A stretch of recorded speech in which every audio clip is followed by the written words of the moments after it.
Hello, this is Steve Davenport. Welcome to Skeptic's Guide to Investing. Today, Clem and I are going to talk about investing in Chinese stocks. If you hold an emerging markets ETF, about 30% of that ETF is going to be based in China. So whether to invest in China is a relevant decision, even if you're passive emerging markets or a global investor. So let's discuss China. Clem, you've made the point that Western investors haven't made any money investing in China, even over relatively long periods of time. Can you put some figures on that and compare it to the S&P 500? Sure, Steve. So if you look at MCHI, which is the main China ETF, the iShares, tracking the MSCI China index, you see that over the last 5 years, the total return has been minus 16.54%, which compares to positive 101.95% for the S&P 500. So, it's a circumstance, obviously, where you've got the Magnificent Seven in the U.S. that's pulling the stock market up, but still, to see China returning a negative 16.54% over the last 5 years is really an astounding number. I think many people investing in China probably thought they would earn a lot of money rather than lose a lot of money. What do you think is responsible for China's poor stock market track record? After all, the country's demonstrated pretty good GDP growth. Why hasn't it translated to equally good stock market returns? Well, I think there's several reasons, Steve. One is that the statistics that China puts out on GDP growth are to some degree suspect. They come out right after the end of every quarter and are never revised, which is quite different than the situation you see with the U.S. and many other countries. It's almost seems like a politically determined number.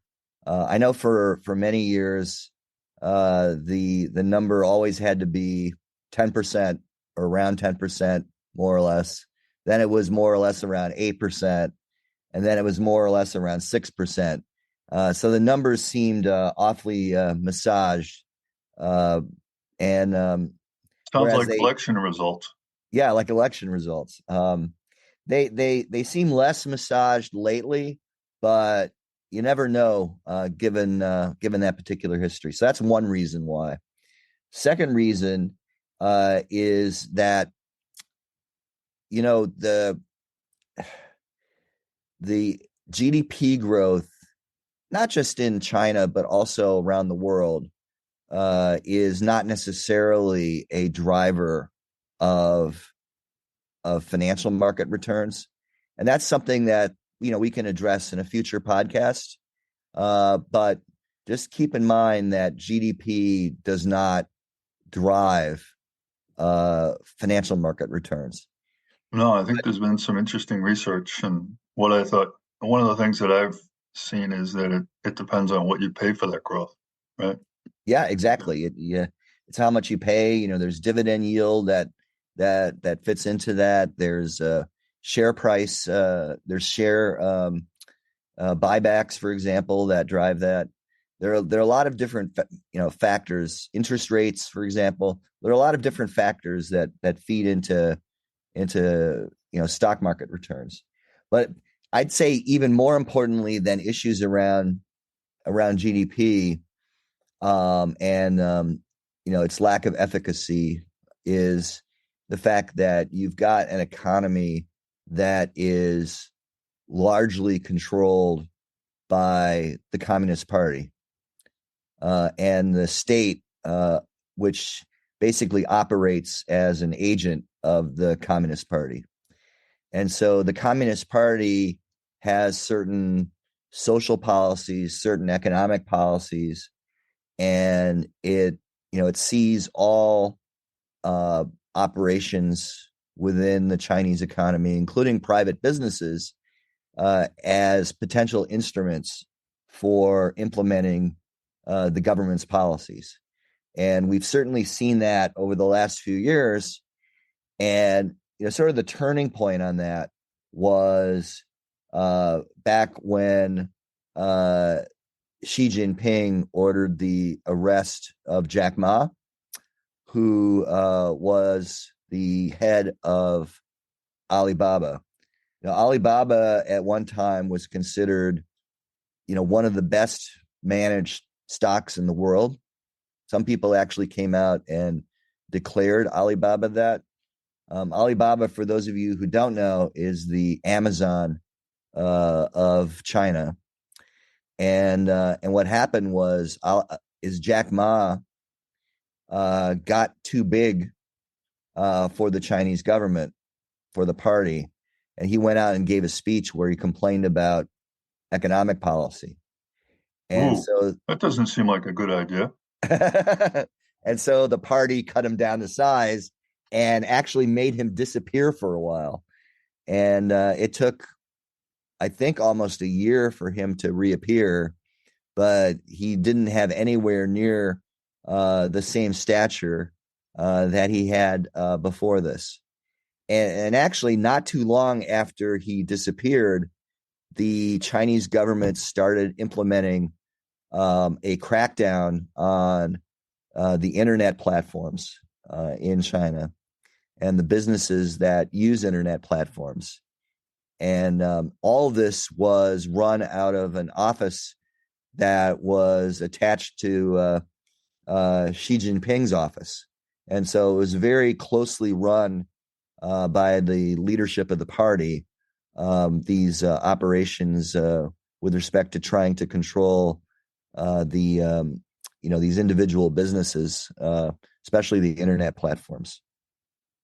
Clem, in addition to being concerned about party interventions in businesses, are you also concerned about the geopolitical situation between China and the U.S.? How is the situation impacting Chinese stocks? So one of the questions about geopolitics and China is obviously trade relations. And this came about, but it's always been an issue. It came to the fore during the Trump administration.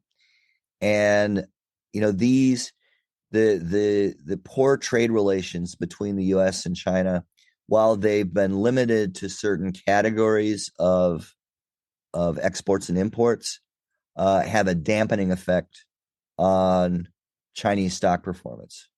So I think that has an impact. Also, the heightened war, or I should say, technology war between the U.S. and China, with those being the protagonist, antagonist, or antagonist, protagonist, whichever way you want to create the direction, is also dampening the environment for investing in Chinese stocks. You've had a reversal, so to speak, of the trend that you had in the past. It used to be that Chinese companies, technology companies, would really forego trying to raise money in China and instead go right to the NASDAQ and put together ADRs, which is a way of accessing the U.S. market. And they would go in and raise money on the NASDAQ. And that was perfectly acceptable to the U.S. government, no problem at all. But lately that has been a problem. And so there's talk about delisting existing Chinese stocks that are listed in the U.S. There's talk about slowing up on new approvals. And this isn't just an issue on the U.S. side. It's also an issue on the Chinese side, because China would love to have their companies raise money at home and remain sort of independent of foreign capital. That evil foreign influence. Yeah. One of the things that I found interesting is that China keeps talking about growth and then spends money on their military. Yeah. And it feels to me if they were focused on growth, they would be working on, putting more resources away from the military. So something doesn't add up in terms of their strategy for overall Chinese businesses. And it concerns me, especially around Taiwan. Clem, we Yeah. read a lot about financing Well, problems. Steve, if I might add to that. So if you look at, so there's a thing called China civil military fusion, and it's a buzzword in U.S. geopolitical geoeconomic circles. And the idea behind that is that pretty much a lot of the stuff that Chinese policymakers do with the economy is really aimed at trying to help the Chinese military. It might help the Chinese economy beyond the military, but that's a parallel benefit, not the primary thing that they're looking for. I'd also say that the Chinese government, in terms of their perspective on entrepreneurship, while they've been clamping down on the internet platforms, which are primarily consumer focused, they have been quite aggressive in providing subsidies and other kinds of support to the advanced technology companies, such as the semiconductor companies, the solar companies, and also the electric vehicle manufacturers. So anything that's sort of a hard technology, advanced technology, they favor, whereas the other softer stuff like the Alibaba and Tencent and some of the others are of lesser priority. No, I think they've got a problem and they don't know where and how quickly to get out of that problem. But I just think it's interesting from a sharing of resources. A lot of Chinese nationals are still attending U.S. colleges and universities and doing research and then bringing that research back to China. So in my mind, this is a battle going on at the chip companies and some of these technologies, but there's many other places that China is doing battle with the U.S., and it's not always as open or as clear. We've had a lot of problems recently with financing in China's property developers. Are these problems also hurting the Chinese stock market? I would say so in a general sense, where anything that hurts the broader Chinese economy is going to hurt the Chinese stock market returns. So I would say that. I will say, however, that if you look at the composition of the Chinese stock market, if you look at, for example, the composition of MCHI, you'll see that that there's very little in the way of property included in that index. So the direct effects on investors in China are pretty minimal, but the broad sort of diffuse effects of the property crisis are certainly broad in there. I want to emphasize though that there are a lot of folks who are sort of China promoters who will say, well, let's just wait for the property crisis to end and then we'll go back into China. Those same folks said, well, let's just wait for zero COVID policy to end and everything will be great and we'll go back into China. Well, those are statements that may not have any merit given the fact that you've seen such negative performance over such a long period of time. Well, I also think that it's a multidimensional issue. And I think that's why we do these podcasts, is to try to get into a little deeper discussion about, is China good, is China bad, and try to really put some point on what are the points that we have that we think will be difficult for us to invest.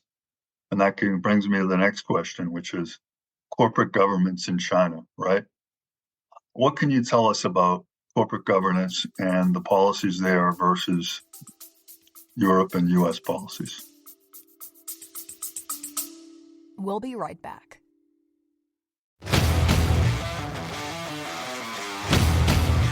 We hope you're enjoying our episodes. If you are, then we'd greatly appreciate your liking, following, and sharing. Help us help others. Now let's get back to the discussion.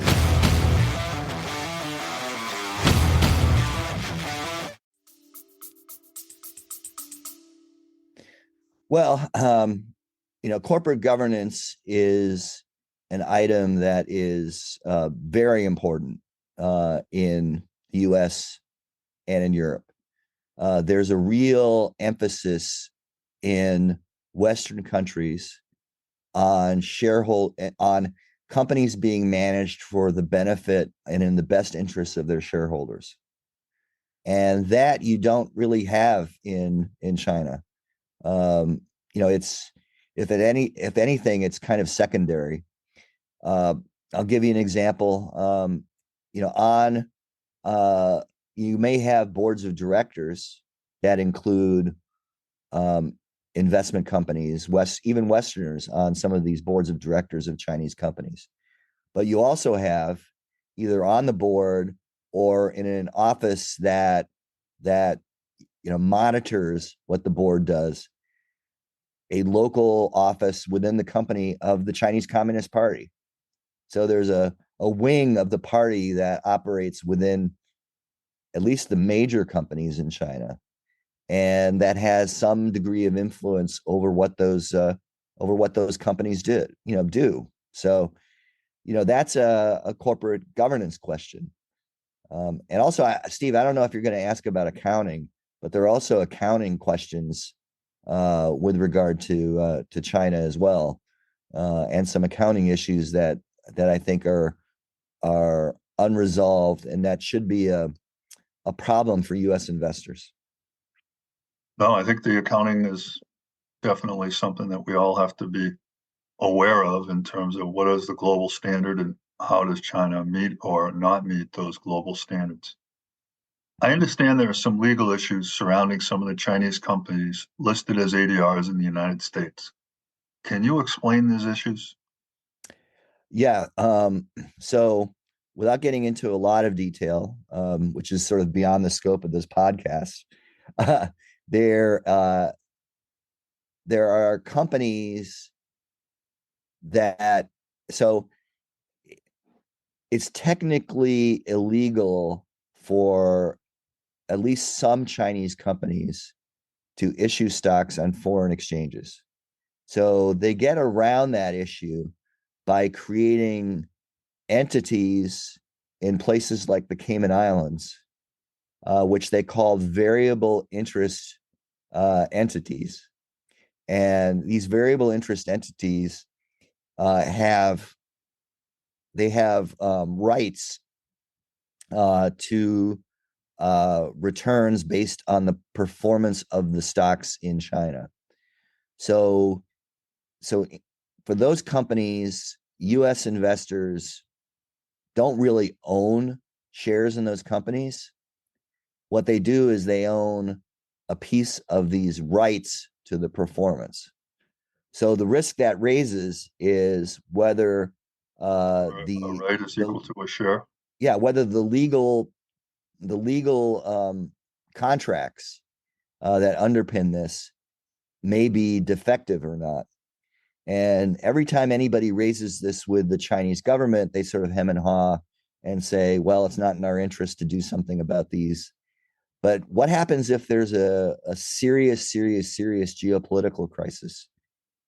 China might be, incentivized or might be tempted. Let's call it tempted, not incentivized. I don't think they'd be incentivized, but tempted to do something to undermine those variable interest entities. No, I think it's a big concern. I'm especially concerned personally about Taiwan Semi. We held it for a while and we thought that China reopening was going to mean more stability, and it hasn't happened. And I think there's still a cloud hanging over Taiwan Semi, which as a technology company, as a producer of the best nanometer chips, it's a shame that I can't invest in it for my clients. But right now I feel like there's too big a cloud hanging over. Is there a way for us to benefit from Chinese economic opportunities without investing specifically in Chinese stocks? I know some people like the idea of, well, we'll look at who the suppliers are. And I think about Australia supplying a lot of China's natural resources. And if China continues to grow, it continues to need those resources. Is there other ways for us to invest in opportunities in China? Oh yeah, I mean, a lot of companies, industrial companies, consumer staples companies, have a lot of sales and derive a lot of earnings from within China. This is particularly true with European companies. So, for example, take the European luxury companies like LVMH, for example. Yep. They have a lot of they derive a lot of revenue from China.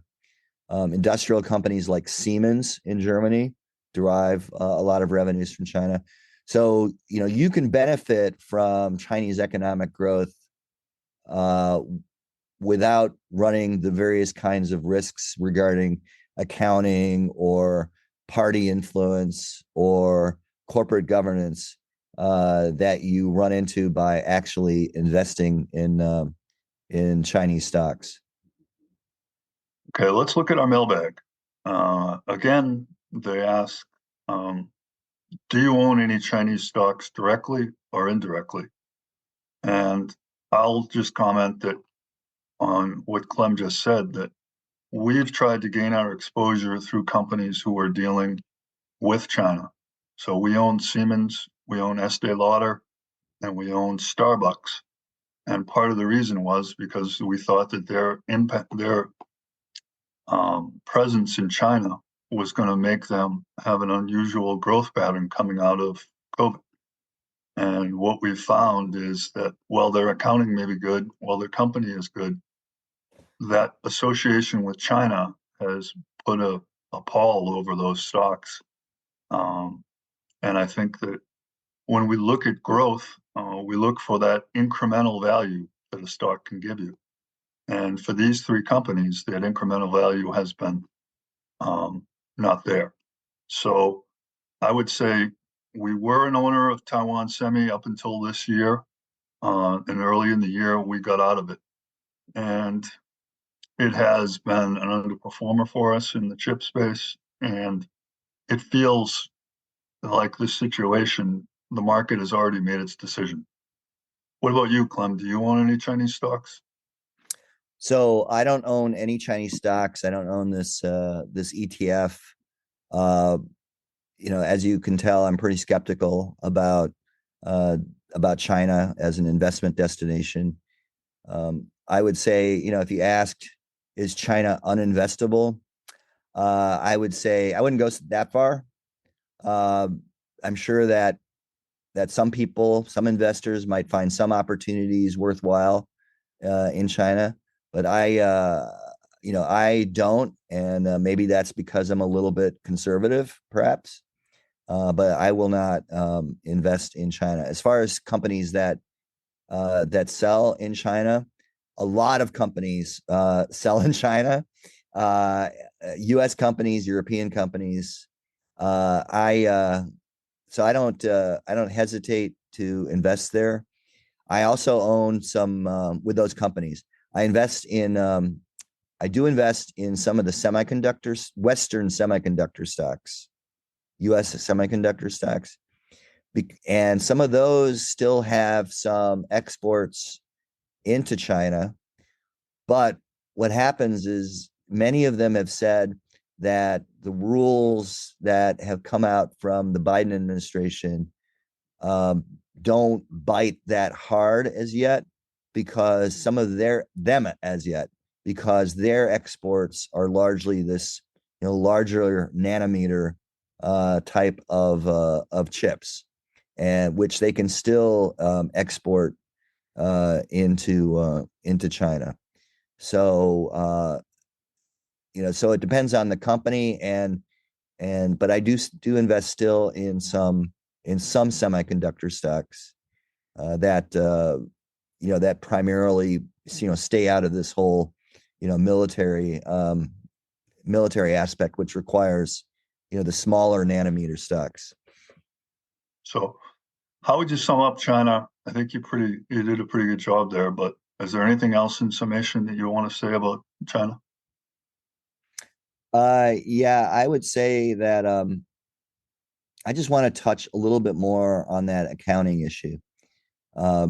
So in addition to the corporate governance issues, you do have the accounting issue. And, a few years ago, not too long ago, maybe less than a few years ago, the Public Company Accounting Oversight Board, which is an arm of the SEC, found that they weren't getting good transparency in receiving financial accounting work papers from the Chinese affiliates of the major U.S. accounting firms that operate there. As you may know, the global accounting firms tend to work through local subsidiaries and affiliates, and that's the case in China. And the Chinese government prohibited these accountants in China from delivering work papers that were required by the U.S. Public Company Accounting Oversight Board, saying that they were national security data. So, that's obviously something that doesn't comport to Western accounting standards.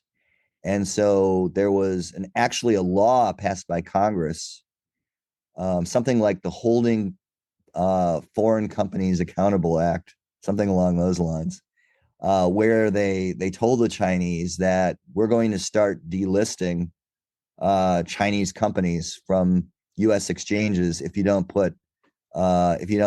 start providing this transparency into your financial statements. So, you could look at that as yet another sore point in the U.S.-China relationship. And you can also look at that as another reason to question, what the level of commitment is to China to doing what's necessary to be an outstanding investment destination.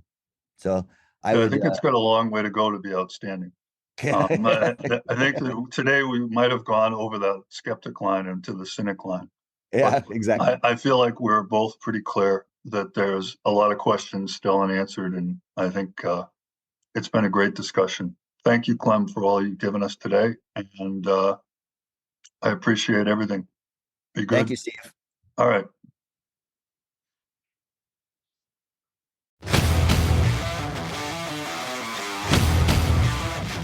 The views shared on this podcast represent the personal investment views of the hosts. They are for educational purposes and not meant to be taken as investment advice. Listeners should consult their own investment, legal, and tax advisors. Past performance of any investments is not a guarantee for future return.